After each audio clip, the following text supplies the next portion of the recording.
our co-hosts were. Okay, the program is going to be live. Geeta madam, you can start the program. A very good evening. This is Geeta Mallikarjunan, CEO of HMA, and on behalf of Hyderabad Management Association, I welcome you to the first session of MSME meeting for this HMA year on a very interesting topic, MSMEs, Challenges and Strategies for the Future by Mr. Shailendra Goswami, Chairman and Managing Director of Pushparaj Group of Companies. I welcome our MC members, past presidents, HMA members, our students from our institution's student chapter, others who are present on this platform and also viewing us live. I take this opportunity to welcome our convener of MSME, Mr. Peddi Rajendra Krishna Prasad, our Joint Secretary, Mr. Alwala Devendra Reddy, our speaker for the day, Mr. Shailendra Goswami. And with this, I hand the floor to our President, Mr. Ramchandra, to take the meeting forward. Thank you very much, Geeta ji. It's a great pleasure today. A very good evening to everyone who assembled today on this very interesting topic, which is a live topic. In fact, always we keep debating on this topic again and again and again. So I'm sure it will be a very, very interesting topic. So I extend my warm welcome to all of you, all the August members and other guests who are present here. I've sent invitations to many of them. I find them responding. And thanks a lot for that.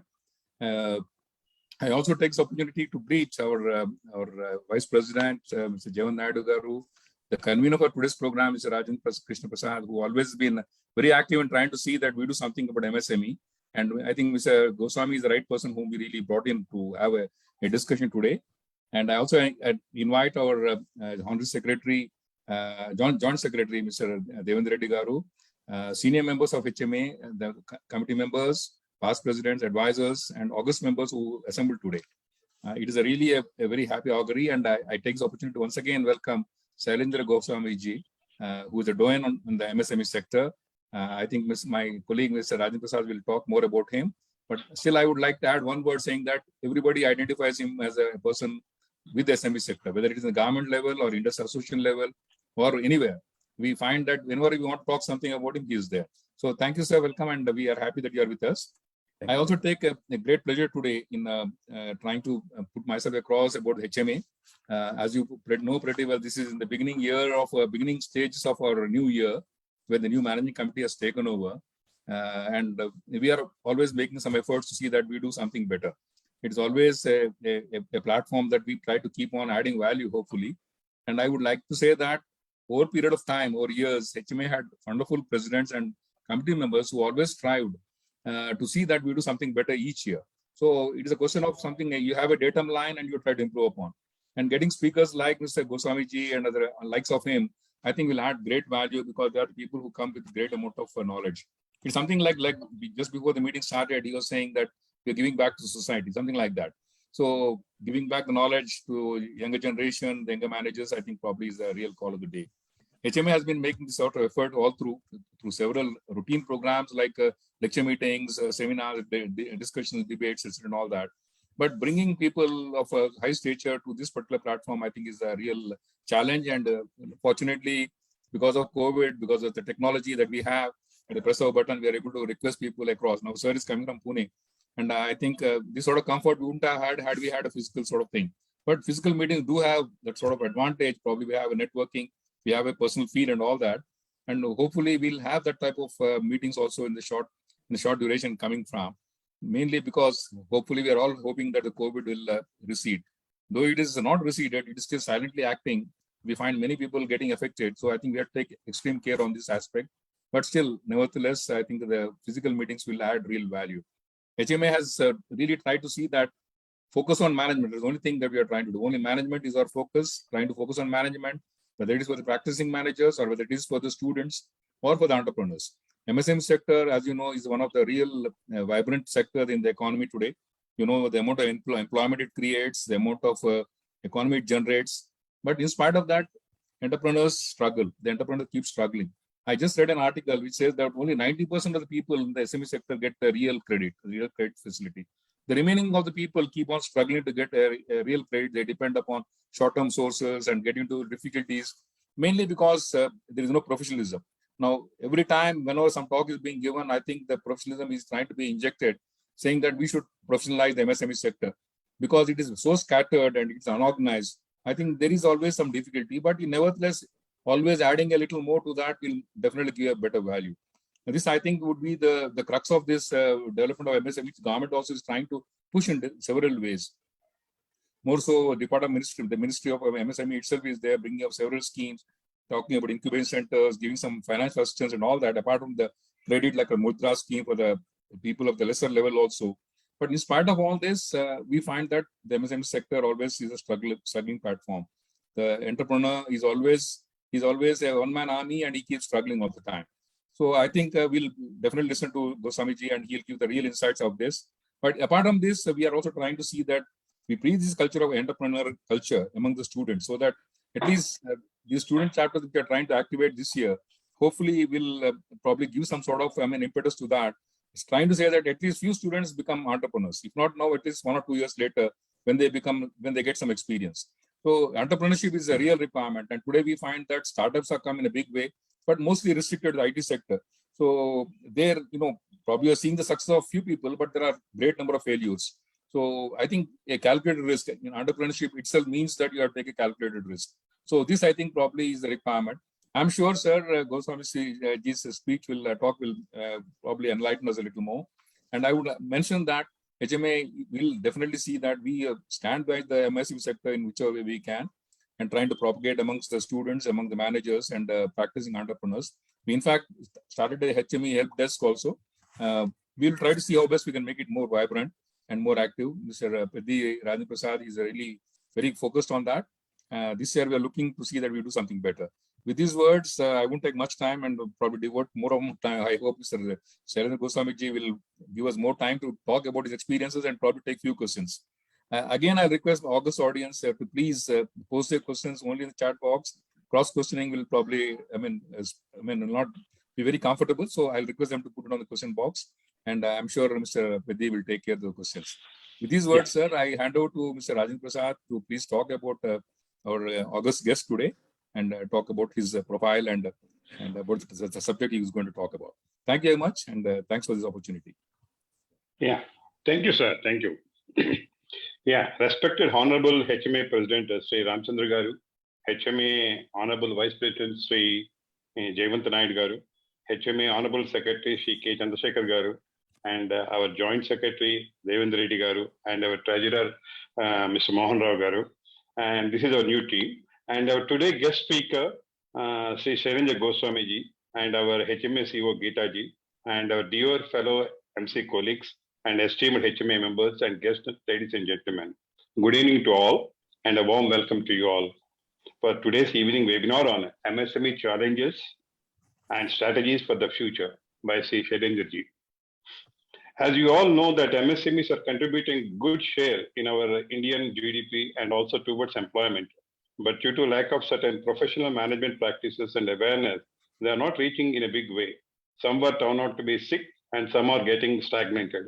In this global digital era, all the MSMEs should get and up to date their modern professional management practices and new technical and digital skills for various joint ventures and collaboration with professionals to be the winner in the race. On this subject, we are going to have a detailed presentation from our eminent international speaker, Sri Shailendra ji. Now, it's my privilege as the MSME committee convener that to introduce you all about our Shailendra ji.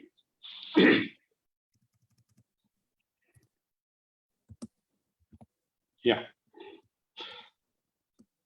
Mr. Shailendra Goswamiji is currently chairman and managing director of Pushkaraj Group based in Pune, India, basically in alumnus of College of Engineering, Pune, 1974, and IIM Bangalore, 1977. Excels in marketing, finance, and systems. He has worked in corporate sector for 15 years, that is 1978 to 1992, and started his own venture in the year of 1992, almost 29 years in business. He has been on the corporate advisory boards, board of studies, academic councils of many management institutions and engineering colleges and universities. He is also a member advisory board in manufacturing companies and IT companies, HR management companies, e-commerce platform, etc. He had been a member of executive committee of MCCIA and an Indo-Japanese Business Council and Street Auto Components Committee as its chairman. Shailendraji has been instrumental in helping MSMEs in setting up joint ventures in India by collaborating with overseas technology companies. He has been helping MSMEs on business strategies, creating profitable business models, finding partners for technology upgradation, and installing productivity improvement measures. He has been helping the Indian industry in creating export opportunities for products and services through his network in 18 countries. His contribution to the academic world has been phenomenal, and he has been guided and mentored thousands of students so far in career building, understanding the corporate world, expectation of the corporate from the young aspirants, effective communication, startups, do's and don'ts, etc. Recently, he established Europe India, US India, Asia India business hubs with a basis in Romania, Vietnam, Atlanta, Barcelona, and Zurich to promote business in the regions. He has been a very active moderator and speaker on both the domestic and international platform on variety of subjects in management, economy, Indian business environment, global businesses, personality development, entrepreneurship, industry institute interface, productive employment, effective communication, advanced manufacturing, and Industry 4, Make in India, National First, Atmanirbhar, etc. Overall, Mr. Shailendraji has been rich 45 years of experience in the industry and corporate world, contributing in building business strategies, creating values for future preparedness for the industry, academia in large. Now, I request Ms. Shailendraji to take over the session. And before that, I would like to request all our esteemed participants, what our president is rightly said, please post all your questions in our chat box. So that at the end of the session, we'll take up the question and address to the speaker. Please. Sir, now Jailendraji, it's your time now. Yep. Thank you. Good evening, ladies and gentlemen. Thank you, Hyderabad Management Association and the Management Committee for this opportunity once again given to me to share my views and experience on a topic which is very close to my heart, that is MSME strategies, for that matter, challenges and the strategies for the future. Well, this is the third time in a row in past few months I have been associated in contributing my views on the HMA platform. And I'm glad to contribute in HMA's endeavor to help the industry. There is a respite this time because the last session which I took, Rajendra put me to work for 2 hours. And this time he's asked me to speak for an hour. So I must thank Rajendra for the same. And he keeps giving me challenges and I'm in the habit of accepting challenges. And today I'm here as a part of those acceptance of those challenges, talking about my favorite topic, MSME.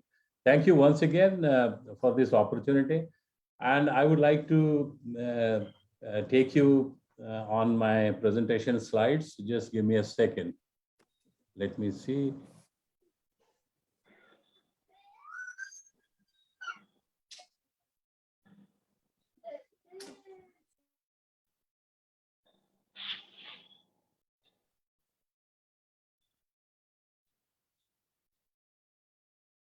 I'm not able to share.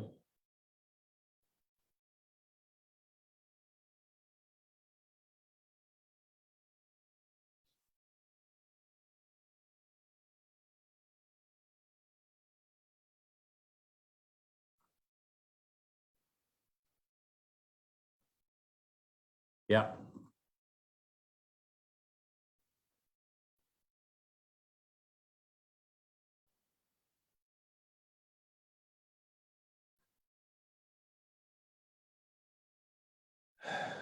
I hope all of you can see this. Yes, sir. Yes, sir. Yeah. Yeah, the topic of the day, MSME's challenges and the strategies for the future. Of So course. just a minute. Can it be checked again? I don't know. At least it's not getting displayed here. How about other people, sir? We can see it. Visible.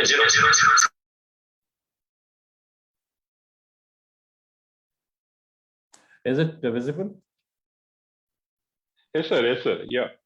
But your photo should go a little up. Yeah, actually, I would request the administrator to shift that box of video somewhere else, because my 1/3 of my portion is blocked of my slide. Acha, okay. Sir, If you can shift it. is that okay, sir? No, the box is vertically on the right side, which takes away the strategies for the future. That thing is going on. Just keep the presenter's view, no? Only speakers here, sir. Only the speaker's view.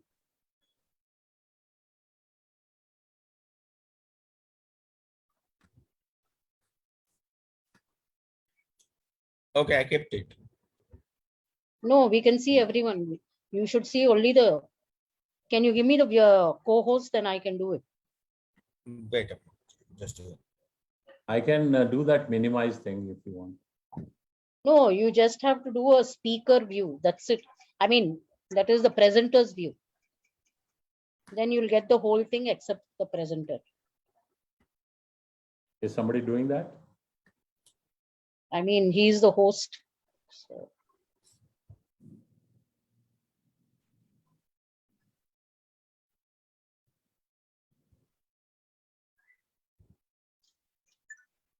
Anyway, I'll just go on by the time he does that, because I have the document also with me, so I can catch up. The MSME sector has been an integral part of economy, contributing to GDP, employment, and exports. All of us are aware how important MSME sector is. And the second para certainly explains statistically that the micro, small, and medium scale enterprises sector contributes to almost about 30% of India's GDP and accounts for almost 45% of exports. Can you imagine the magnanimity that we have it in MSME? Now, when we are in these percentages, say some places you will find 30, some places somebody will say 40, and some of the places people may say it is 55, depends on the sector of industry that one is talking about. So MSME cannot be just ignored like that. Of course, there is an ecosystem of large enterprises which are there, but then all those large enterprises are being supported to an extent of 30 to 50% by the MSMEs. And if we take the total exports, 45% of the exports coming from India is through MSME, which is very, very significant. That brings us to a point of consideration as to why we feel that MSMEs are being neglected. Although maybe a couple of years ago, this question was very valid, but not these days. Most of the schemes which are designed today really include MSMEs for that matter, right from the structural changes which the government has announced. Now, if somebody really wants to get into all the meat of the policies and the licensing procedures, the registration procedures, everything, I normally refer to this particular website, which is www.ibef.org, industry and MSME. Now, this is IBEF is nothing but an industry brand equity foundation. And if you go through that, you will get to know everything about MSME on that. So I'm not going to dwell upon the statistical part of it, but then certainly I'm going to go through the operational and the strategic part of it. So if somebody is interested in the statistical data, you should go to this site or any other government site of convenience to someone who would like to really search through that particular data. Now in 2022, beginning, we had this duration of pandemic. Very recently, we started opening up. But then beginning of 2020, until beginning of 2022, virtually 2 years, everyone was in a state of shock, in a state of lockdown, in a state of disarray, in a state of disaster. And that is where the word which was really not being used by many people, disaster management, really came on the forefront, and everyone started turning pages in the libraries to find out what exactly is disaster management and how to cope up with that. And certainly their resources, wherever they were there, those people could catch up with the kind of management which has been defined as far as disasters are concerned. But then several of them have started recovering out of that package, which most of the people really used it on the disaster management. But there are a large number of them yet to recover. MSMEs. We have heard a lot many stories. Every day we used to really see the news items that MSMEs are suffering the worst. 50% of MSMEs will collapse or they will go bankrupt if the financial packages or the subsidies are not announced on the taxation, on the EMIs, on the cash flows and things like that. But then a couple of them succumbed because they had so many problems, which we are going to discuss. But then many of them recovered, and the recovery path has been quite good. That also we will discuss in the later part of our presentation. So what were those problems, or what were those major reasons for people to succumb to this disaster, or what we say pandemic is the word which we will try to use. The first and the foremost was naturally disrupted cash flow or delayed payments. Everything stopped because the moment everyone went into lockdown, the first thing they preserved was their own money, their own cash, no spending whatsoever, because nobody knew how long this is going to last. Because in most of the discussions which we have had at the level of management or at the level of corporate, everyone was discussing about pandemic, but then nobody was sure about the duration. So naturally, when nobody is sure about the duration, what happens first is that whatever that cash is available with you, or whatever those finances are available with you, just freeze it and use it judiciously so that it will come very handy when the situations are much worse. So therefore, the entire ecosystem which revolves around financial cash flows or outlays or payments, virtually came to a grinding halt. The moment you squeeze finances, everything, the operation suffers. The salaries to employees had to be given because you could not shut down the factories, or you could not shut down the industry as such as a whole, because again there was a lot of uncertainty. We were talking about an 8 weeks of lockdown. We were talking about further 8 weeks, the stage 1, stage 2, stage 3, stage 4, and things like that. So it went on extending. But then employees had to run their own houses. So that is how most of the places people took a voluntary cut of 30%, 50%. And there were companies where people really took care of their employees in total. We were one of them, that we never touched employees' salaries during these 2.5 years of pandemic, because this is where the business ethics or business principles, they come around, that if you have built up a business, your business should stand the vagaries of businesses for at least 2 years, or if not 3 years. Then otherwise, what kind of a business that you're doing? So we cannot be doing business at the cost of our employees' survival or at the cost of our employees' salaries. So naturally, ethically or morally, we were required to pay these salaries. So most of the people who were in a very, very tight position, they took some kind of a cut to survive.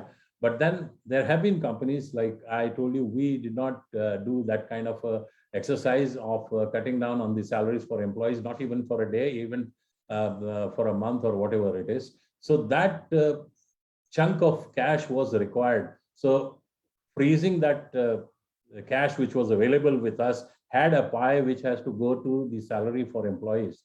Then the packages were announced, but then those packages were delayed a bit. During that particular time, as I said, the companies who could not really resort to the disaster management techniques, they succumbed. And that is where I put that subsidies delayed. Although subsidies were offered, and most of the MSMEs, they got financial packages from the bank on their EMIs, from the tax moratorium and things like that. But then there were most of the SMEs although could recover from that, but some of them could not. There was another aspect of plant maintenance. The plant had to be kept running. So if suppose the lockdown is lifted within a week or two, we could not be just shutting down the plant and then after we resume the duties and then start maintaining the plant to run it, you might take another week or two. So that plant had to be kept running, or that plant had to be kept completely maintained as if we are going to start tomorrow. So that expenses, financial problems, if we really look at it, plant maintenance cost, subsidies delayed, salaries to employees, and cash. So I have considered mostly the liquidity as one of the biggest problems we had it for the MSMEs during this particular pandemic. Now, there was the second problem of high input cost.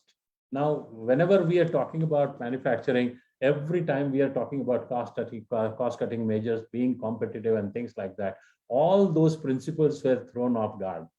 Now, what were the elements which added to the cost? One was labor, because the migrant labor had disappeared. Most of the semi-skilled or unskilled labor had disappeared. So most of the skilled laborers were trying to perform, who were the local guys who were trying to perform all the functions. And naturally, the cost of labor was very high, which contributed in the input cost. The raw materials were not available. Whatever was available was being sold at a premium price because, again, the materials were not available. The moment was not available. And therefore, the raw material prices were higher. So that added to this thing. Long lead times, because if we order today, we might get normal course within a week's time or 10 days. We were trying to get it in 2 months or 3 months. Then we felt lucky if we could get it in. So longer lead times, which added to the cost. And therefore, work in progress or whatever those finished goods were there, which were waiting for the goods to move out for the finished goods, or the work in process inventory, which was waiting for that to get processed to make finished goods. Therefore, the inventory carrying cost at the factory level or the industry level went up. So high input cost was one of the criterion which really pulled down the MSMEs.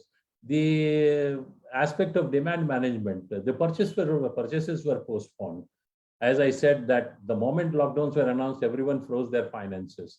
The moment the finances were frozen at personal level, at family level, at industrial level, or whatever that level, money had virtually stopped circulating and purchases were postponed. No demands, even in the festive season. We had Diwalis or we had festivals, local festivals. At that time, most of the people do purchases. So the demand gets revived, but that did not get revived. And that really caused a problem as far as input-output model was concerned. And the uncertainties prevailed and cash preserved, which is what I touched in the first financial problem, because of the uncertainties. Because most of the times when we were debating, everyone was talking, when do you think this pandemic will end? And nobody had any answer for that. The third aspect which we discussed was the supply chain. Naturally, supply chain is spread out. It is an outward function. So naturally, it is spread out over geographies, over territories. And with the COVID related checkpoints, which were there, too many checkpoints. So delays were there, trucks were not moving. Many trucks were stranded on the road. So no transport was available. So naturally, the delayed deliveries were there. Then another aspect which MSMEs never looked at, because they were operating totally as an inward looking or supporting the OEMs domestically. So whatever that technology was available to cater to the domestic demand or local demand, most of the MSMEs were operating on that. Therefore, the technological level for maybe manufacturing was at a much average level. I wouldn't say low level, it was at an average level, which had to be raised in normal course to achieve productivity and scalability. And the technology, whether it is in marketing, product design, processes, and quality, everywhere, when we are talking of MSMEs, these things were done mostly manually. And today's world, when we are discussing post-pandemic, everyone is talking digitally. Marketing, we are talking of online marketing, we are talking of digital marketing. Product design, we are talking of engineering services, we are talking of CAD, CAMs, CAEs, and things like that. In processes, we are talking about process automation, we are talking of Industry 4, smart manufacturing, things like that. In quality, we are talking about artificial intelligence, gauges, and correlating them with through ERP. in a system so that entire system becomes fully automatic and things like that. So these absence of correct technology at that time also led to lower productivity, also led to stoppages in production, and also led to low volume turnovers, and which is what contributed to total collapse for the MSMEs. The another factor which I have considered is infrastructure. The infrastructure was totally inadequate to cope up with disasters, whether it was functional, vertical, or horizontal. When I say functional, we have all the functions, right from materials to R&D, all the function vertically. Then hierarchical on the vertical, on the left hand side, we have hierarchy. On the top side, we have functional.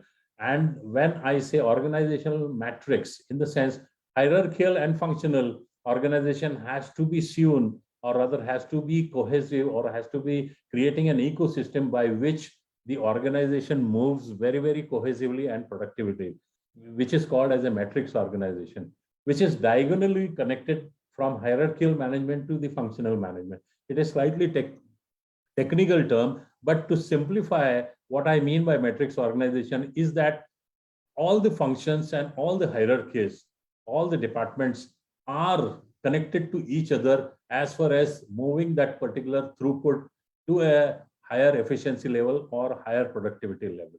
So this could be a topic for another session.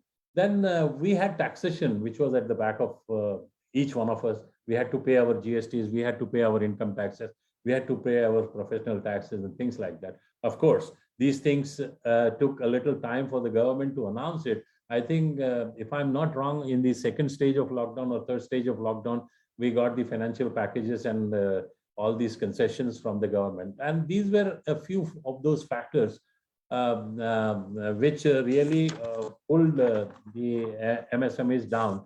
And it really was an eye-opening for most of the industries. As we went through this particular pandemic, nobody could even imagine how to really handle it at the topmost level. So by the time we could understand, I think we had reached almost stage 3 or stage 4. But then today, when we are discussing these challenges, so many challenges we have gone through, whether it is raw material, whether it is manpower, whether it is production, whether it is process, whether it is finances, whether it is demand management, or whether it is infrastructural problems. Today, most of the MSMEs, or for that matter, most of the industry, is trying to educate themselves in really bringing up their organizations to cope up with any such disaster that may happen. And today, that probability of a disaster happening has been taken into account in operating a particular industry, whether it is micro, small, medium, or large enterprise, which earlier was totally absent. We were very, very complacent that nothing is going to happen. But today, if you really look at the world order is changing. So many things are happening. Most of the countries are unstable. Like the other day, I had seen a graph that there are many countries who are getting into recession. And the heartwarming situation in that was India was at the lowest. India had 0% probability of getting into recession. Whereas many, many advanced countries are going to get into recession as far as 2023 is concerned. Because in the last 2 years, as you have seen it, we have built up our organizations in different sectors. We were leaders as far as information technology was concerned. We became leader on the healthcare. We became leaders on the pharmaceutical. We became leaders on the manufacturing. And today, India is considered as one of the manufacturing hubs for the entire world. Of course, we have a competition from a couple of countries like Vietnam or the erstwhile East European countries. For sheer logistical reasons, maybe those East European countries, I can't say East European now, but just to understand Poland, Hungary, Czechoslovakia, and all those countries, just for the sake of logistics, people are trying to source items from there. But let me tell you, in the last 2 years, Indian industry has been quite busy. The ones who have recovered from this pandemic, whether it is MSME or large industry, they are full with a lot many demands coming from Europe and America, because everyone is looking for substitutes to what was coming from cost-effective other countries, primarily one country, which I don't want to take name as such. But then today, India has become virtually a replacement hub for all those people who were always giving us always a sort of a target to meet the cost or the quality or the scalability compared to that one single country. And today, I must tell that today's manufacturing level in the MSMEs and the large industry has gone up to such a level that people in the Western world have started to believe that India can and certainly can give them the required material or required quality or the required volume. Now, therefore, I thought that I should put down certain things which will educate most of our MSMEs to look at and focus on these areas so that we do not go through this kind of a disaster once again. Now, what are those areas? Meaning, I have considered restructuring. I explained to you the organization structure. The organization structure does matter in any organization. Today, we have most of the MSMEs maybe on a low turnover side or a micro side. We have only one boss and rest of them, they follow the instruction. But no, we will have to build up that functional, hierarchical, and a diagonally connected organization, which is called a matrix organization, to function properly in such situation. There is another most important thing which every one of us have learned during this is the upgradation of skills, because digital world really saved most of our industries work from home or online doing businesses or online supply chain management and things like that. Now, most of the industry was not skilled to handle this digital version of doing business. So upgradation of skills, whether they become experts on manufacturing techniques, whether they become expert on online marketing techniques or the supply chain or the finances, everywhere upgradation of skills is required to be done. Earlier, when I used to discuss about the Industry 4 migration pre-pandemic, people always used to say that you are way ahead of time. But today, in last 2 years, everyone has understood that they need to migrate to Industry 4.0. One of those reasons, as I explained to you, that the world demand is coming to India because everyone is considering India as the largest manufacturing hub which could support. Now, when I was catering to a domestic demand, as I was saying, I was inward looking. So today I have to become outward looking, or I have to talk about the global perspective. The moment we talk about the global perspective, we have to talk about the scalability of our enterprise. The moment we talk about the scalability, we have to raise our productivity, raise our production levels, and that is where the smart manufacturing or upgradation of skills in manufacturing, they come about. So I'm covering that smart manufacturing somewhere else, but then I thought that it was more relevant to establish that locus standi as to why we need to upgrade skills in manufacturing, because we need to meet the global demand which is going to come as an onslaught on us. There is another aspect of management of finances. Whatever finances we have it with us, we need to manage them well, because today these things are going to play a very, very important role when we land up into a situation what we landed up in last 2 years. So altering credit practices. So credit means cost, and cost means the equipment becomes more expensive. So whatever those credit practices are there, you need to alter, and you need to define that credit cycle, or for that matter, you need to have a technology-based credit agreements and extensions done. Earlier, we used to have an open credit system, but today you need to wind them down. And when you have this kind of agreements or extensions defined in an agreement, you can avail of the trade credit insurance also. So if your debtors are more than your creditors, at that time, this kind of a credit insurance facility can help MSMEs. Now, more of this, you can go to that particular website or look at the proper resources. People are there to guide you on how to avail of all these insurances and protect yourself in the time of disaster. Now, proper technological inputs, latest technological inputs for products have got to be done. Like I said, design, engineering, prototyping, testing. You have to offer the products to engineering services and optimize your design so that you are producing the right design at the right cost. Then you have to really give the technological inputs as far as processes are concerned. Then I'm talking about the smart manufacturing, Industry 4.0, everyone is talking. Now, while we are talking of Industry 4.0, people have already started studying Industry 5.0, which is totally customized manufacturing. So a particular customer can ask for a particular product, which can be customized for him, for which a line can be totally automated. And this is where Industry 4 plays a maximum role, where we are developing a system by using artificial intelligences, IoTs, the ERPs for the organization in connecting the entire production ecosystem. So the machines, what I won't like to use the jargon, but Industry 4.0 means cyber physical. It means that the machines will talk to machines. So human interface is going to be far too less than what it was. But then whatever that interface, human interface is required to be there, it has to be a completely upgraded as far as skill is concerned.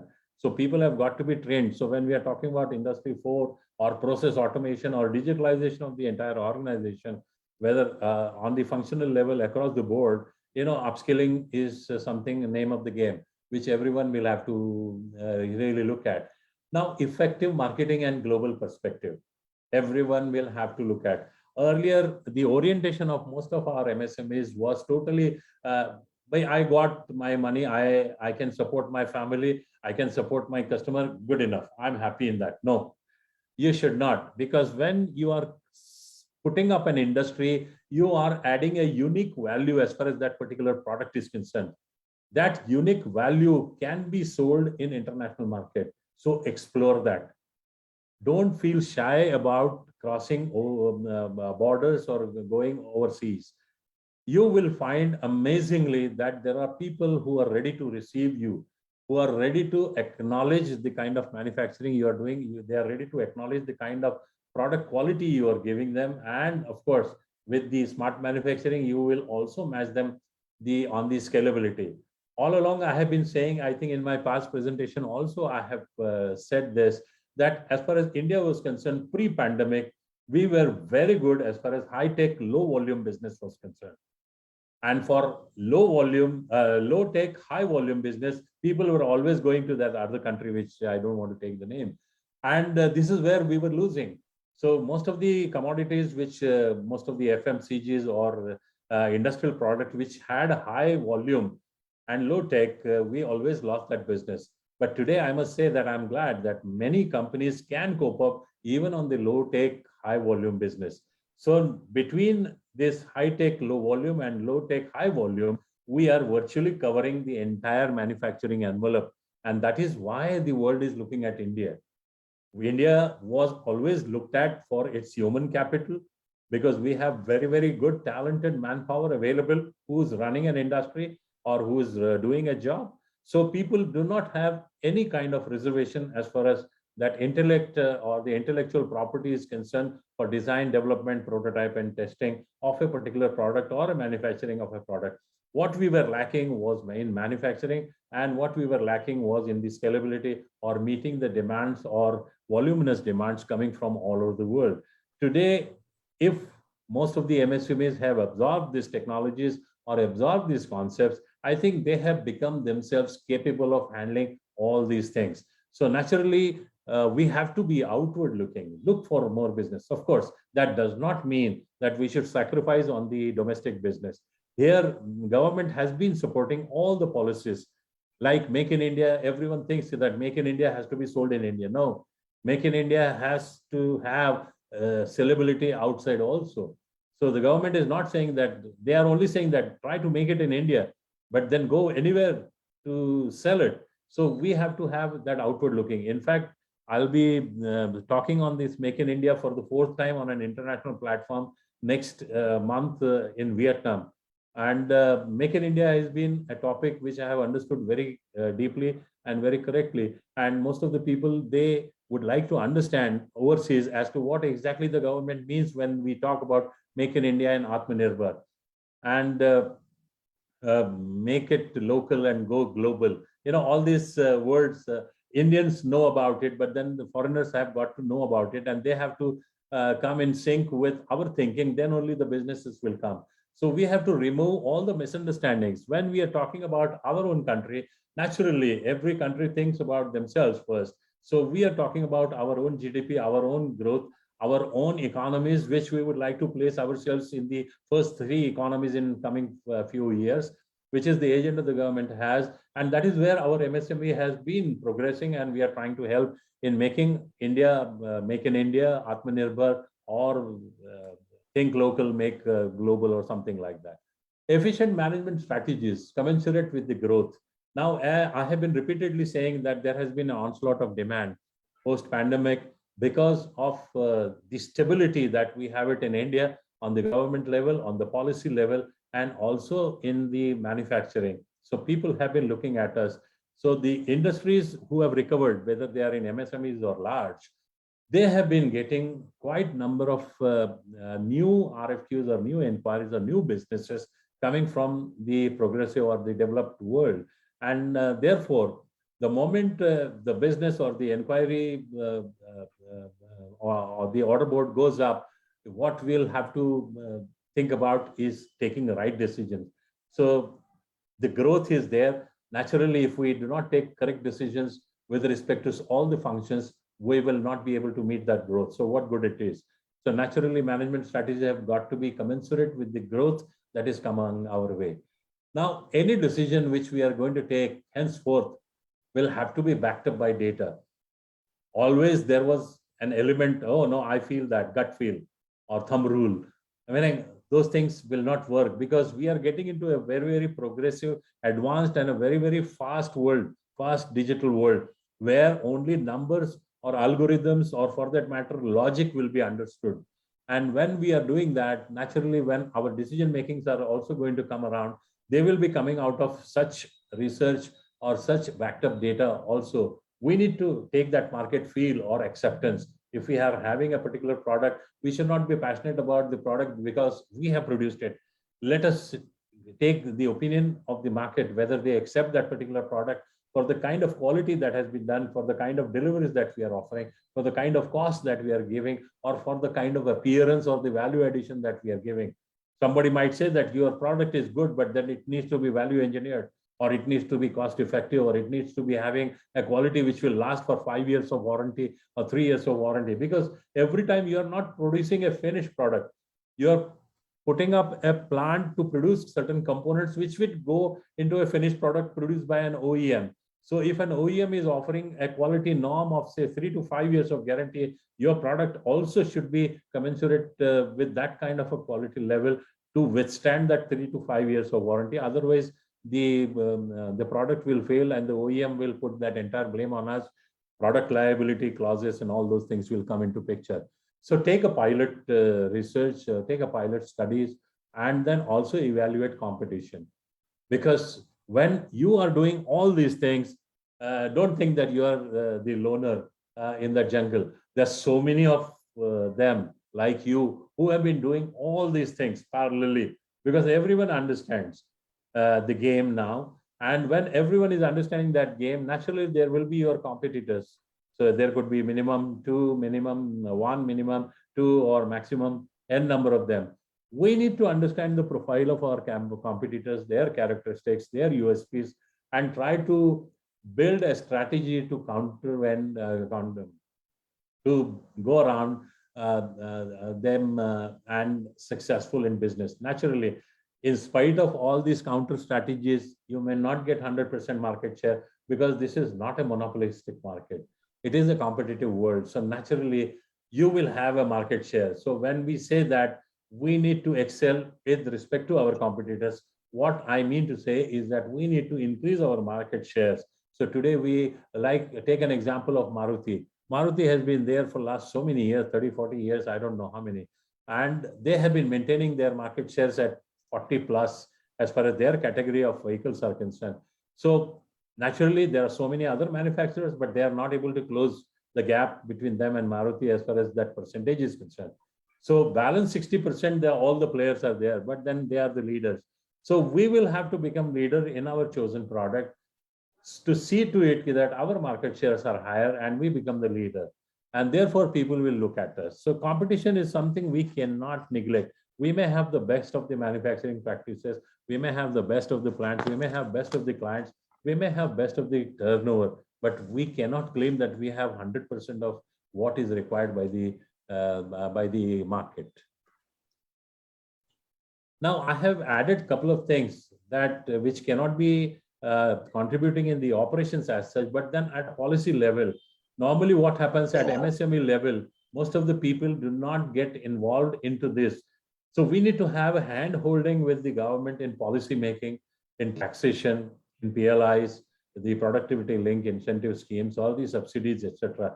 Whatever they are being drafted by the government, naturally government is very proactive. They take suggestions from the Chamber of Commerce, from the associations of SMEs or MSMEs or things like that. And this is where every MSME has to participate and be vocal about their contribution as to what they feel should be the policy as far as the charter is concerned or the government legislation is concerned. So we need to be very, very proactive in these areas.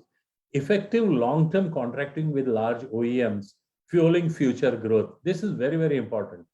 We need to thrust with our OEMs that we would like to really marry you for a longer term period. The moment you sign a 5-yearly contract, you can do the rest of the functions very, very effectively. How much to invest, how much to really employ, how much to upskill, or every function of an organization can be streamlined provided that demand is stable. But today's competitive world, naturally, OEMs is putting all the MSMEs on the tender hooks, and they are always giving them that the competitive edge or the cost effectivity part of lesson, and they are trying to bring down the cost. In fact, a couple of agreements with the OEMs have got an YOY, that year-on-year cost reduction. So they get built into they say that every year the cost has to go down by 5%, 10% or 15% or 20%. So depending on the products and depending on the sector, you will have to create an agreement with an OEM for a longer term basis, because your growth will totally depend on how stable you are on your feed or on your demand or on your order board. So look at proactively this particular aspect of it. Planning for finances to cope up with rising demand and high growth rates, which we just discussed in the previous slide. So I won't spend too much time on that. Think local, act global, which also I talked about when we talked about Make in India. The idea of this movement is to boost domestic consumption, increase export activities, and reduce reliance on imports. Now, this last thing is very important because global geopolitical order or what is happening today, that this country doesn't talk to that country, this country is in war with that country, suddenly everything stops. And that stalls all the activity as far as that particular country is concerned. So we have to become Atmanirbhar, we have to become self-reliant, and we have to reduce our import bills. So at least the bare minimum production or the bare minimum economy we can achieve. Of course, this is a very, very far-fetched target. We cannot stop imports from various countries on high technology items, on low volume, high technology items. Because if we try to make them here, they will become phenomenally high cost, and our customers may not be ready to absorb that kind of a cost. And secondly, there are certain things of the raw materials, like in electrical mobility, we need to import lithium because it is not produced in our country. So the products which demand necessary imports will have to be imported. Whatever one may say, the import bills have got to be reduced, but they cannot be made zero as such. If at all we can find substitute or replacements to take care of those imports, the idea is going to be most welcome. So when we talk, the path to recovery for the once recovered has been phenomenal, and industry is looking up for a much better future, which I have been talking again and again. And I'm very, very optimistic about this, and the results are there. Many people I have spoken to in the industry, they are very happy as far as demand is concerned. Coping up with the demand or the problems to cope up with that particular demand is entirely different subject, but the opportunities are phenomenal. To cope up with this growth, we need to manage our finances well and create an organization that could easily absorb such positive signals. After almost 2.5 years or 3 years, we have started receiving these positive signals. And naturally, we need to prepare for that. Now, one of the strategies which I thought I should touch base on today, because every time I choose one particular concept for our MSMEs and try to build them around, because this is the concept which will be very, very helpful in we becoming global. So one of the strategies in achieving significant growth in technology, markets, manufacturing is creating JVCs or technology transfer agreements. Now, I'm going to touch a couple of slides in which I'll quickly run through what exactly I mean by this opening paragraph. A joint venture involves two or more businesses pooling their resources, expertise to achieve a particular goal. So today I am having a manufacturing unit here or an industry here. There is some other industry prevalent somewhere else who is on a grade level slightly higher, whether on the technology, on the manufacturing, or on the market side. So what I'm trying to catch up this industry on the learning curve on the top, so that I don't have to walk through that learning curve myself and spend maybe another 3-4 years. So I'm taking that legacy from them at that particular point and pulling it down to our industry. So this is where that goal, as I said, a common goal is there. The risks and rewards of the enterprise are also shared. Naturally, when we are sharing the resources on the markets, on the manufacturing, on the technology, the risks are also shared. The third point which I have in this is that the reason behind forming a joint venture include business expansion, development of new products, or moving into the new markets, particularly overseas. Naturally, when we are talking about joint venture, we don't do a joint venture with an Indian company for an Indian industry. We are talking of some companies overseas, whether it could be in Sri Lanka or Bangladesh, or it has to be outside India. Your business may have strong potential for growth, and you may have innovative ideas and products. However, a joint venture could give you the following: more resources. You might get more resources. Those resources could be anything, right from raw material to markets. Greater capacity, because now there are two companies who are going to produce the same product or going to be operating in the same zone or going to achieve the same goal. So you'll get the capacity, the scalability aspect, which I was talking about. Then the increased technical expertise, because you are catching up somebody at a higher learning curve, higher place at the learning curve on technology. So increased technical expertise and access to established markets and distribution channels. Now, when we are talking about, say, an American company, they have set markets, set distribution channels, set products, which are at a very, very high level as far as technology is concerned. And that is where they do not import products from India to cope up with their markets there in USA. But the moment you do a joint venture with an American company for production of these products in India, naturally you get exposed to that market because you are producing the same product, only the location has changed, the cost has become more favorable, the quality is the same, the deliverables are all same. So this is the advantage that you get by doing that joint venture.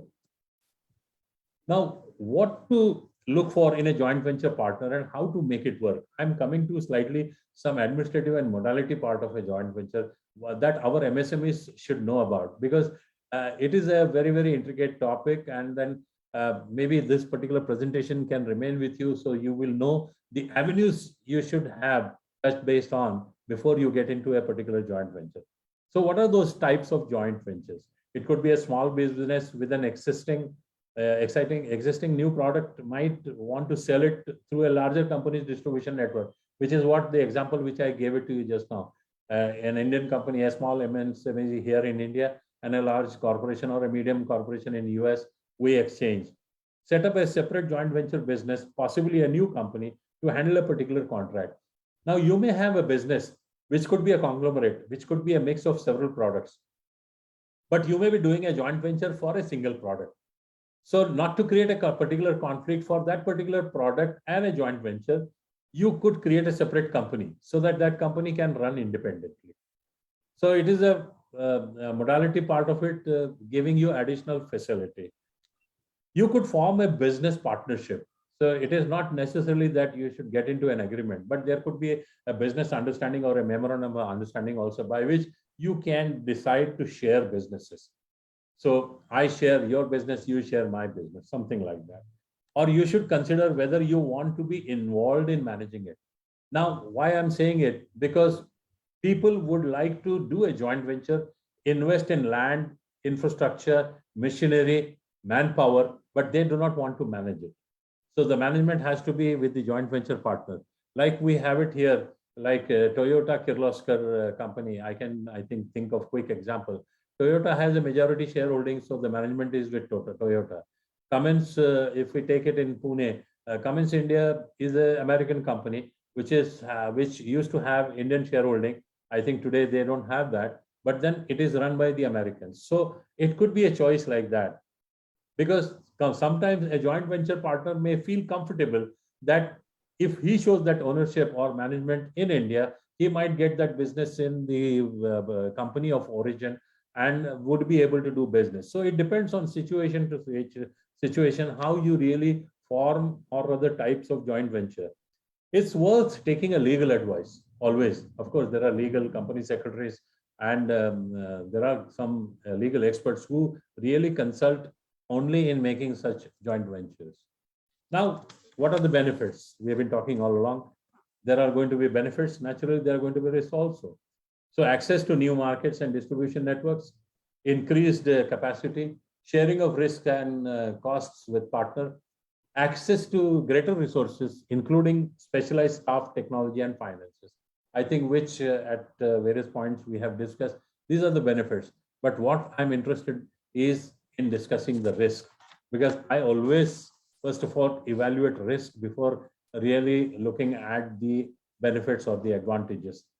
The problem will arise if the objectives of the venture are not 100% clear and communicated to everyone involved.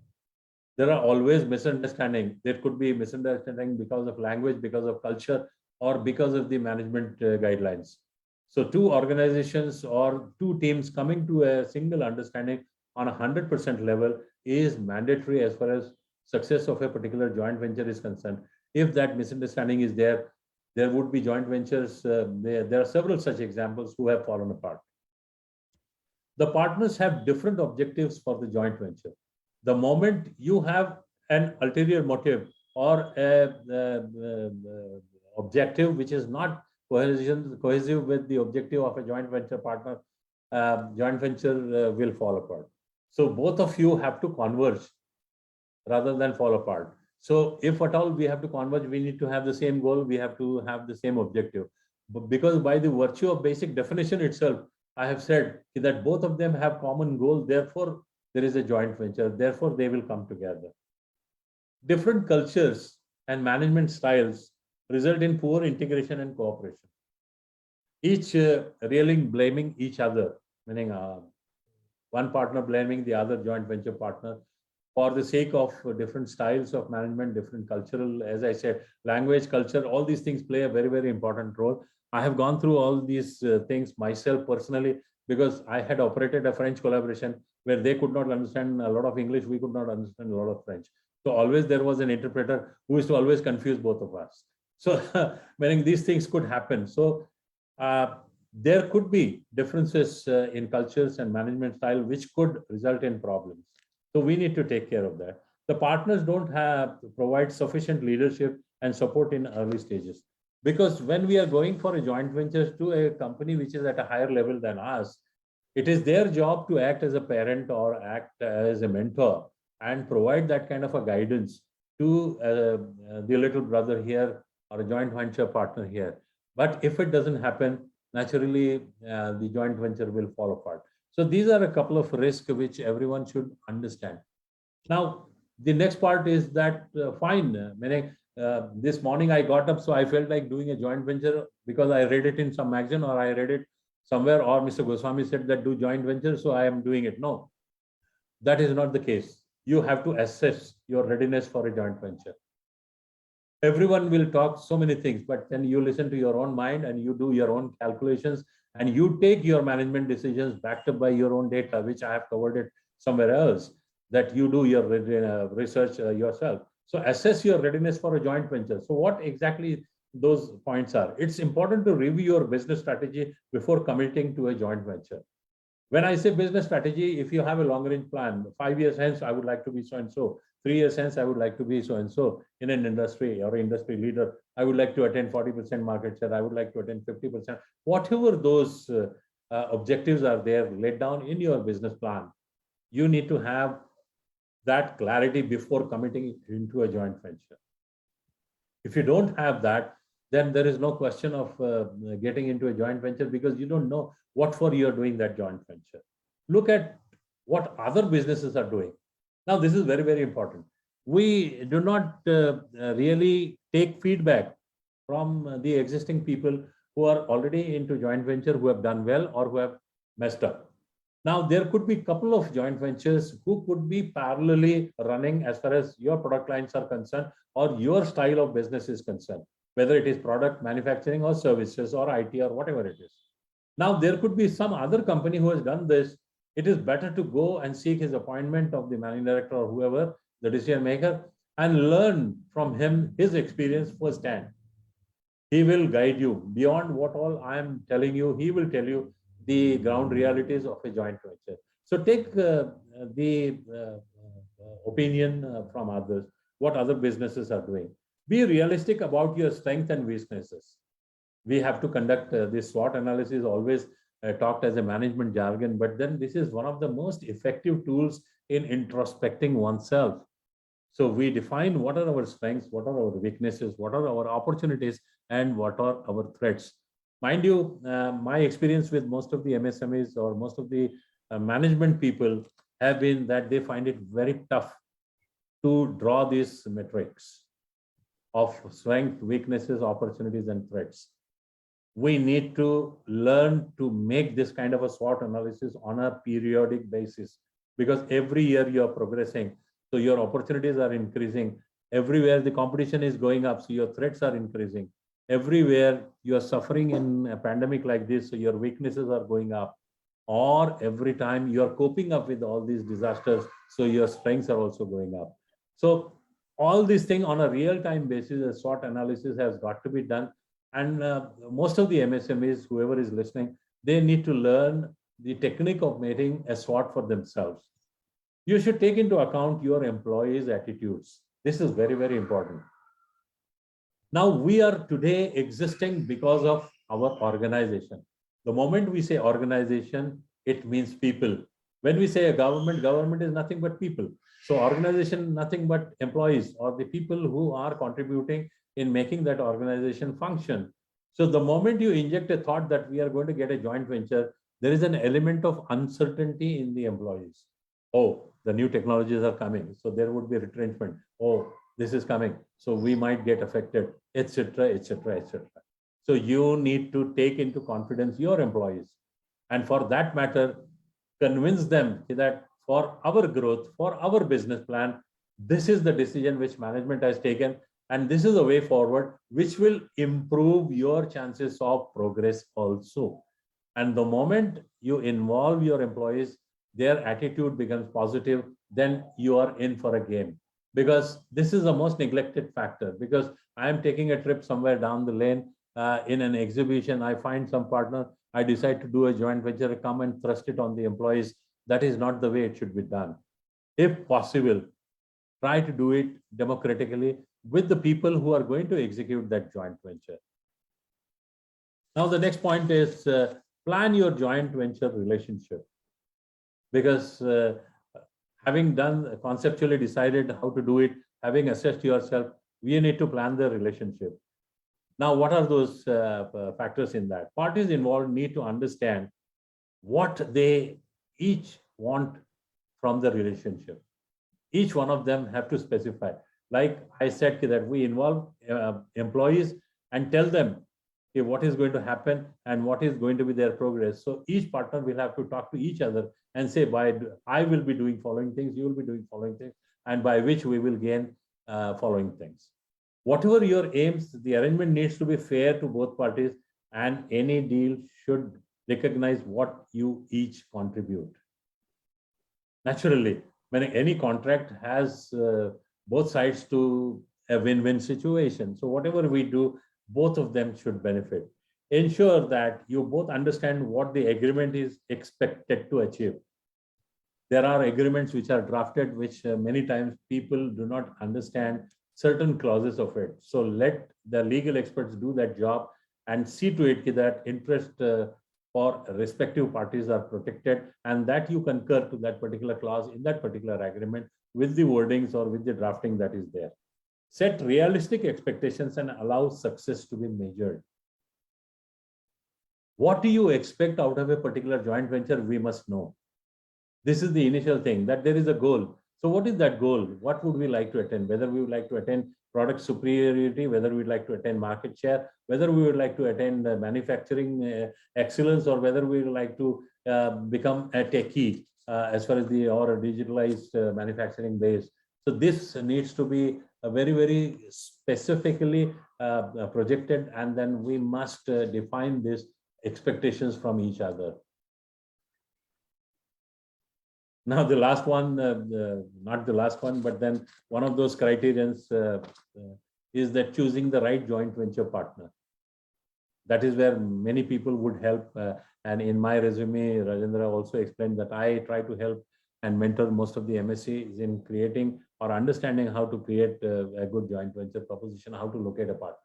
So the ideal partner in a joint venture is the one that has resources, skills, assets that complement your own. This is what we have been talking. Broadly, you need to consider the following. How well do they perform?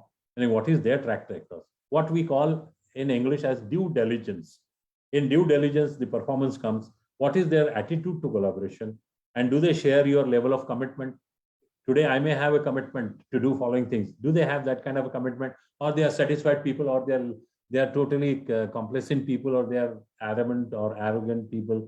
They do not care about your commitment or things like that.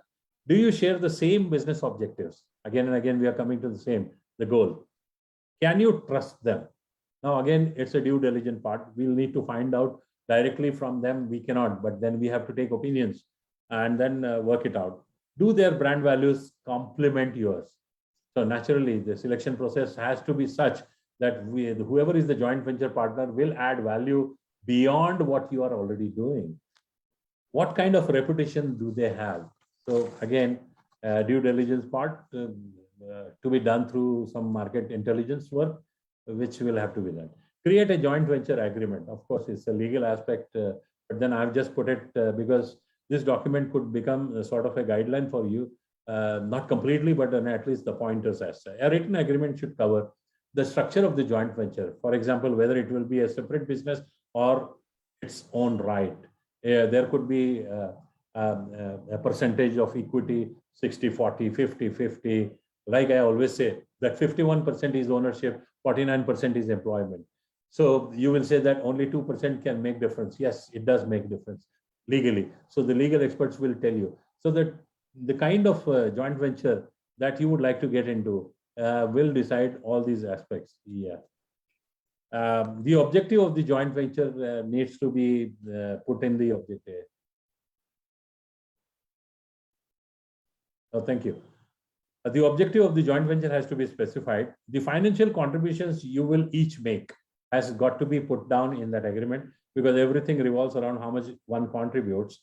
And it could be in kind also. As I said, that the Indian manufacturer could contribute in kind, which could be converted in monetary scale as to land, infrastructure, machinery, manpower.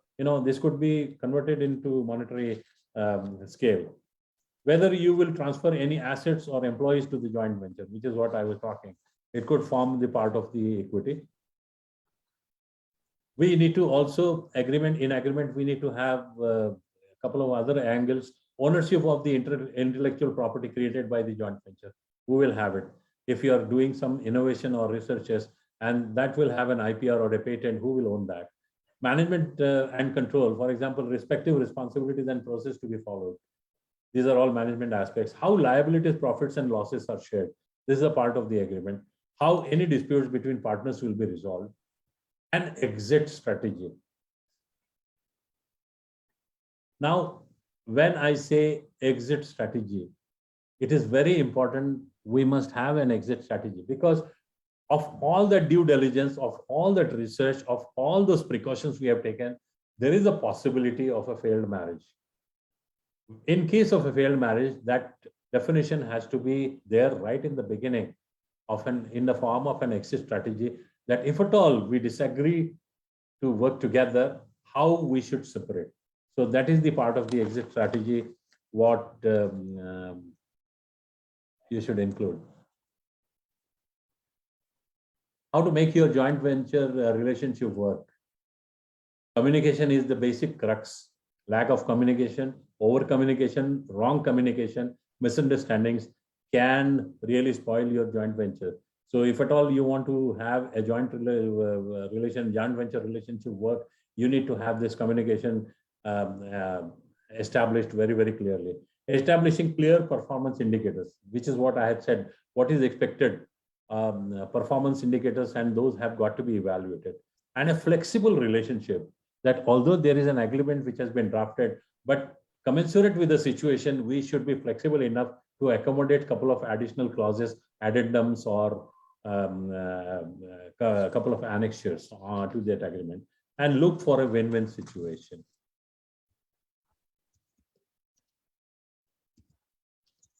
The original agreement should also set out what will happen when the joint venture comes to an end. For example, how shared intellectual property will be unbundled, how confidential information will continue to be protected, who will be entitled to any future income arising from the joint venture activities, who will be responsible for any continuing liabilities, for example, debts, guarantees given to customers, etc. These are very, very important things. Of course, this is a part of legal things, so your legal cell will handle this. But then I thought of just putting it so that you can have this as a master document to just go through. Now, I am giving a couple of examples of joint ventures or TTA opportunities, and this is my last slide, after which I'll take a couple of questions. JVCs or technology transfers. In automotive, you can say components, you can do systems for electric vehicles or hydrogen cells. I think I've just put down a couple of pointers. There could be many more in automotive. There could be gas engines, there could be emission configured engines. There could be many other things which could come about. Robotics and automations, in which we have joint ventures for AGVs, automated guided vehicles, drones, robots. In fact, I have 3 or 4 companies who are looking for partners in India as far as robotics and automation are concerned. So if any of our MSMEs who are attending today who belong to this particular category, please talk to me. I will try to evaluate whether you are suitable for this kind of a joint venture or not. Then IT products and services. So there are several banks and insurance and farmers. They require all our IT expertise, which we have been doing it for the last so many years together. So naturally, there could be a partner you could create for banks, insurance, and pharma in countries where such help is required on IT products and services, and you could operate. I've taken deliberately a services example because IT is a very, very leading service. Then in manufacturing, you could have a partner, joint venture partner, who could bring you up on Industry 4 or smart manufacturing. In agricultural processing, you could have advanced farming technologies coming from Israel, or food processing or things like that. In dairy, you could have processing plant products coming from Israel. And there could be a list which could go on. But then I just put a couple of pointers where I think I could be able to help our MSMEs understand the concept of this thing. And finally, this is me. Thank you very much for listening to me patiently for almost an hour or so. And thank you once again for this opportunity. And I would like to take questions if there are any.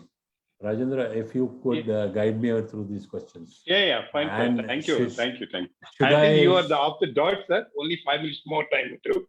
5 minutes only it took more time, but it's good you're on the dot, actually. So I have 2 questions, sir, just related to this particular topic. One is the importance of session planning. And the second one is whether to go for No, technology just give me a transfer. second. Just give me a second. I Yeah, just fine. want to stop sharing so that it is available. Yeah, go ahead. Yeah. Yeah, it's like I have two questions, sir. One is the importance of succession planning. The second one is whether to go for technology transfer or JVC. Which one Yeah. is right? Yeah, I will touch first the succession planning part of it. You know, Yes, sir. most of the places Yeah. today, most of the MSMEs are facing problems related to succession planning because they were the first generation employers, first generation businessmen, and they have created an ecosystem by which their economical status has gone up. They have educated their children so well that those children migrate to overseas countries for higher education, and they prosper there, and they do not want to come back into the businesses. And that is where the father or the mother, whoever is managing, is left high and dry because there is no succession. And most of the people are pursuing greener pasture outside. Therefore, I personally consider that when children are young, most of our MSMEs should take this into account, that involve our family into this particular business and highlight the advantages of this particular business rather than complaining about our business. You know, most of the times what happens when we go back home, we are tired and we just throw our bag or throw our coat and say, oh, well, we had a bad day. I did not get money and the bank refused, the orders lost and things like that. So we always paint this kind of a picture. And mind you, at that time, our son or daughters are listening to all what we are saying. So they realize the pains of their father or mother. And they say that if our father is going through this kind of pains, why should I get into that? So we are creating at an unconscious level, or you can say inadvertently, we are creating that opinion in the minds of younger generation not to pursue this business, which is what we should be avoiding. And as I said, this question was asked to me in a very large conferences of L&T channel partners, which was held in Lonavala, where I was asked to answer this particular question. And thank you for asking the same question here. And this is where I told them that if you give importance to your business, others will give it. So, and succession is very important.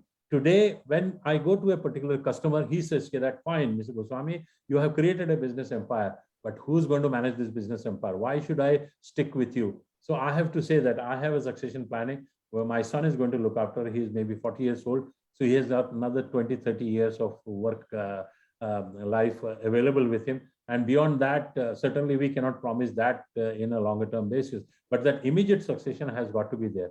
So succession planning is something which is very, very important for MSMEs, because MSMEs function, whatever we may say, most of them are family managed businesses. Yeah. And when we are talking about family managed businesses, succession has to be there. And then many people may find comfort in migrating to sons or daughters' places and closing down the MSMEs. Then you are not only being focused about your own well-being, but then you are really breaking the chain or a complete ecosystem of MSME, because there are so many people relying on you. So many people have invested time and money in you to come up to that particular level. And you are a very, very important linkage in the entire chain. So you cannot just walk away, break the chain. So it is very, very important. Morally, we are obligated, and certainly financially, everyone is obligated. So we have to take prudent decisions to create an organization which will last for at least 30, 40, 50 years. Naturally, a succession planning is important. The second question was about joint ventures or technology transfer. Yeah. It depends on an individual profile of an MSME.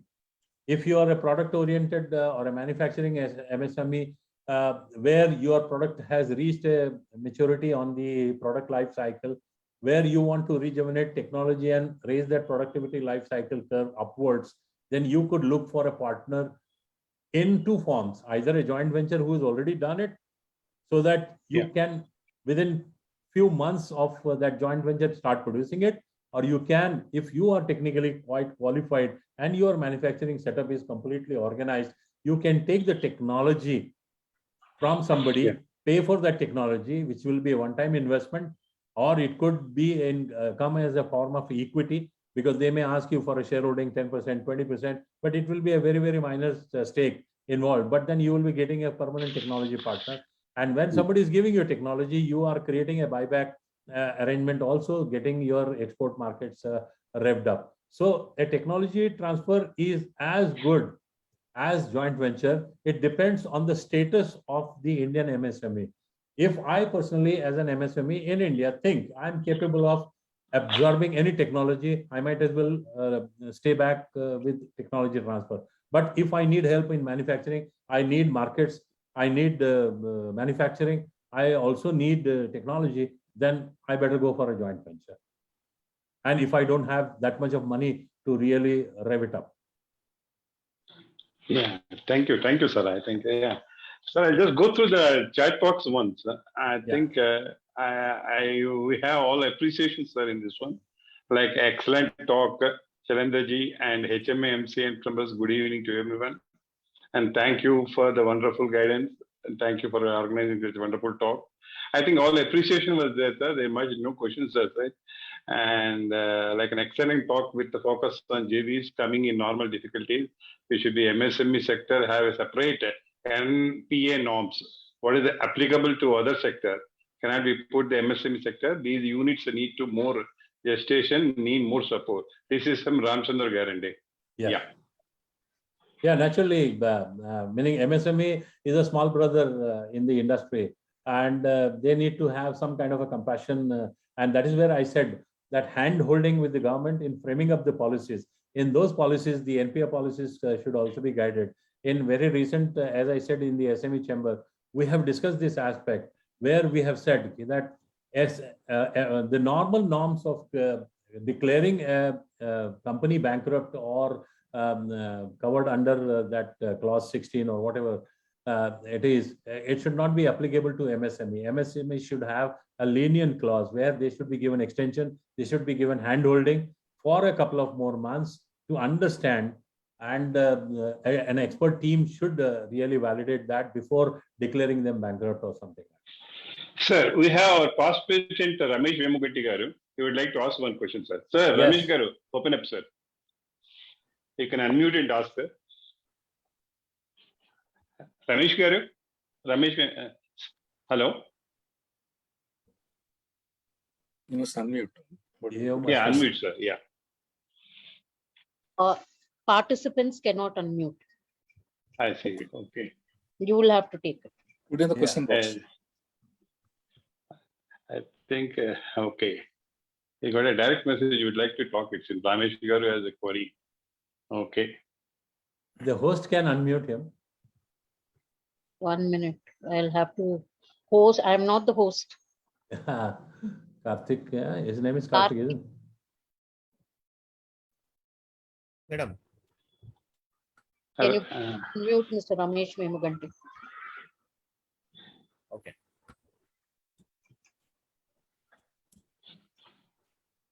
Others are unmuted, actually. Only his is not getting unmuted. Oh, Is that problem with her? yeah, you're there, Mr. Ramesh. Yeah. Can you hear me now? Yes, I can. Well, it was a very enthralling and a very comprehensive session. Thanks Thank for sharing your knowledge and wisdom with our HMI members. That is one. I would like to touch upon just two aspects which are pretty close to my heart, and that's what I think should also be addressed. One is the selling skills, and second is the management skills. Because many entrepreneurs know how to design a product, develop a product, set up a business and take it forward, finance, HR, various angles, extremely well versed. But when it comes to selling a product, I think there is an issue there. Business is always an issue. Okay. So that is one. And finally, management skills. Today, post-COVID, the different type of management compared to the earlier philosophies and all. So can you just share something on that? Yes, I will. Actually, the composition of MSME is such that they cannot be structure heavy, in the sense employment heavy. So their focus is always based upon a particular target product or service which they have to build around for an OEM or for a targeted customer. And that has got to be done at a lowest possible cost. So naturally, there are limitations on making that organization employee heavy or structure heavy. Although I have said that infrastructure in that structuring of the organization is very, very important. When I'm talking about all 6 functions and vertical hierarchical organization and then linking up to create an ecosystem, I meant that in which selling or marketing also comes into being. But then please appreciate that for MSMEs, there are people who are ready to help them as far as marketing and distribution is concerned. Every product cannot be sold by the manufacturer. That is why we have so many distribution channels. We have wholesalers, retailers, and industrial distributors. And sometimes you do not reach the territories. So for example, if an MSME is doing say 5 to 10 crores of turnover based in Hyderabad, he cannot pick up a travel and go and sell it in Delhi. So you need to appoint a distributor in Delhi. You need to appoint a distributor in Chennai, distributor in Calcutta, or maybe in Maharashtra or Gujarat or something like that. So this is a very well established practice of marketing, where you delegate the responsibility of selling or marketing to a distribution organization, and the cost of it is built into that particular product, and which is earned by the distribution channel themselves. It gives that space to the manufacturer to operate in his domain. And that is why this distribution channel or the concept of marketing through distribution channels has come about. Because sometimes the products are manufacturing heavy. So the moment the product requires a lot of inputs in manufacturing, the owner or the management finds it very difficult to get into marketing. Because whatever one may say, marketing or selling is a very, very specialized field.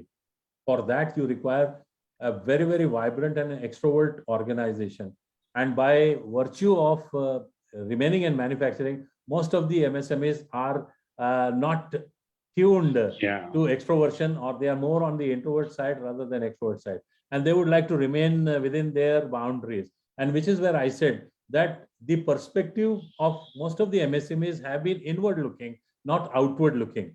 The moment it becomes outward looking, they will start thinking about distribution channels. They'll start exploring global markets and things like that. So I think there is an established principle as far as selling or marketing is concerned.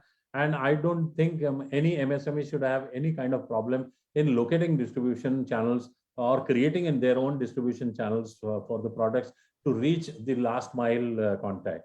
The second aspect of management, I have harped upon that also, that management strategies and decision making is the most important thing. They should not be a part of your thumb rule or gut feeling, or somebody told me to do this, so I've done this. Every decision that you take has to be backed up by data. And as I said, that today's in digital world, nobody accepts other than logical statements. So our decision makings, if they are not logical, maybe our programs will not operate logically, and we will get a totally messed up organization ourselves. So management plays a very, very important role. So this is where upskilling or upgradation, because for a family managed business, the family may not be conversant with today's management technique, but they can acquire one. There are management development programs. For example, Maratha Chamber of Commerce and Industry is running a family managed business programs. This year, up to December, they'll be running 55 capsules and upgradation of the industry. So Maratha Chamber of Commerce has got more than 4,000 to 5,000 members. All those members will avail these 55 capsules of training.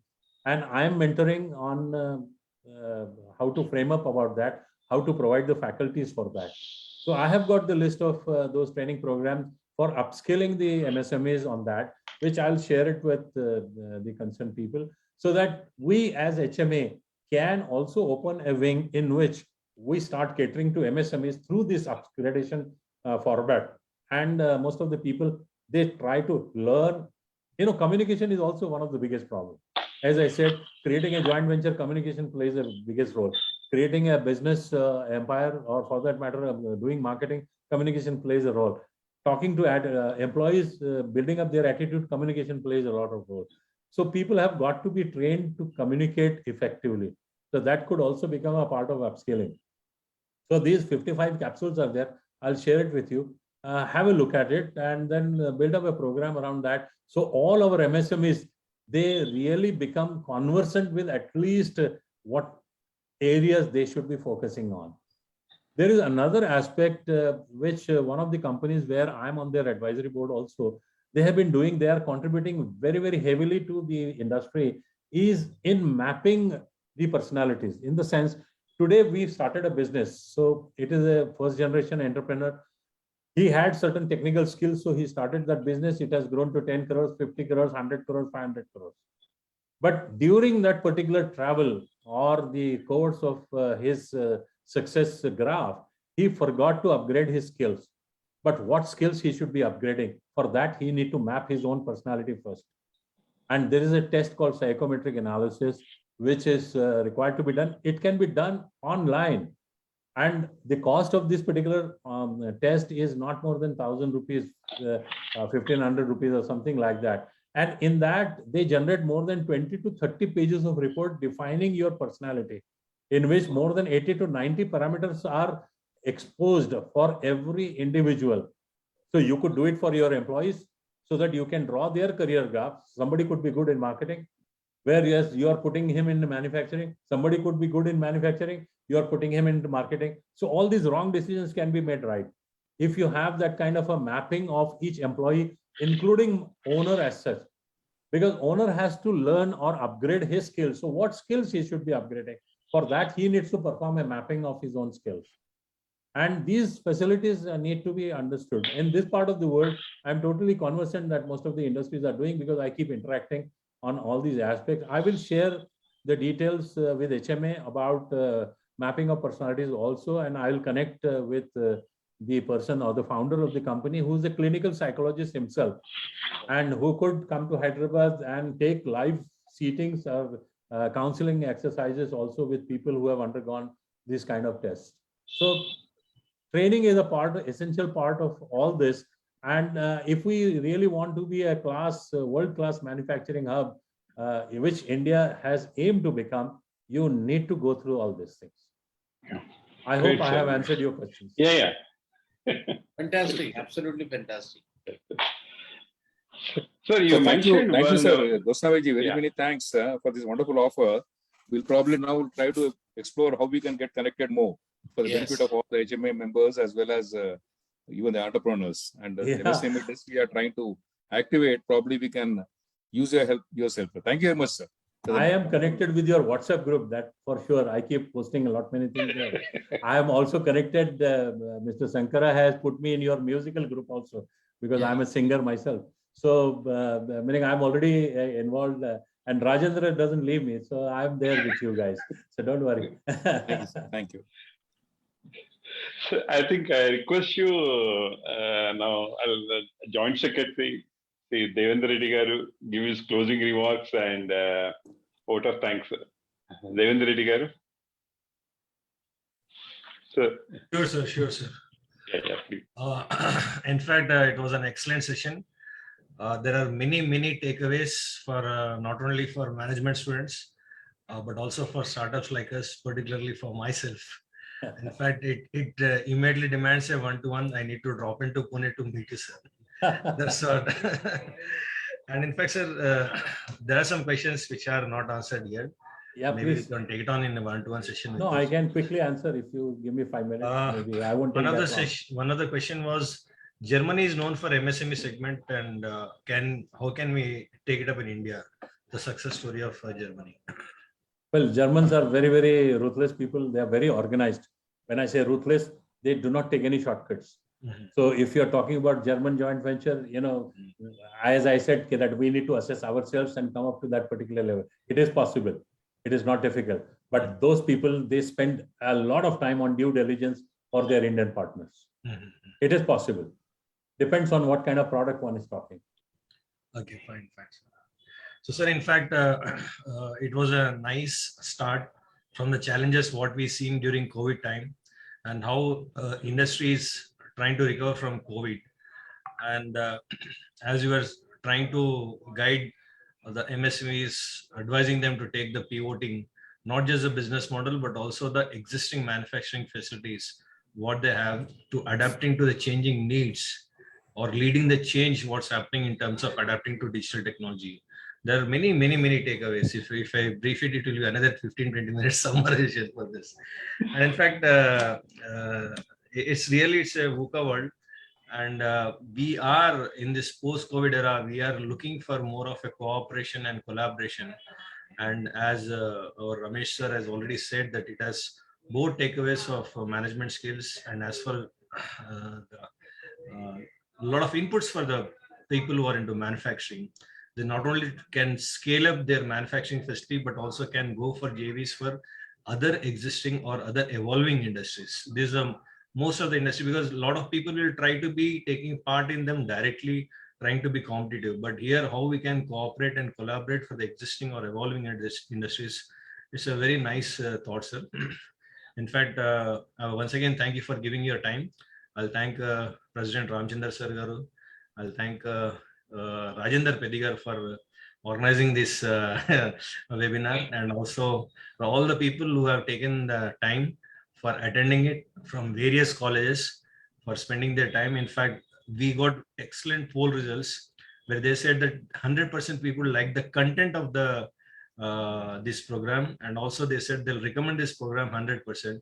And this itself speaks that everyone had many takeaways from these presentations, sir. Once again, thanking you for your time, valuable time for HMA, and we look forward for many such sessions. And that's it, sir. That is from my end. And thanks for Geeta. Thanks to the technical person who has taken care. We did not had many technical challenges today, and we had very successful presentation.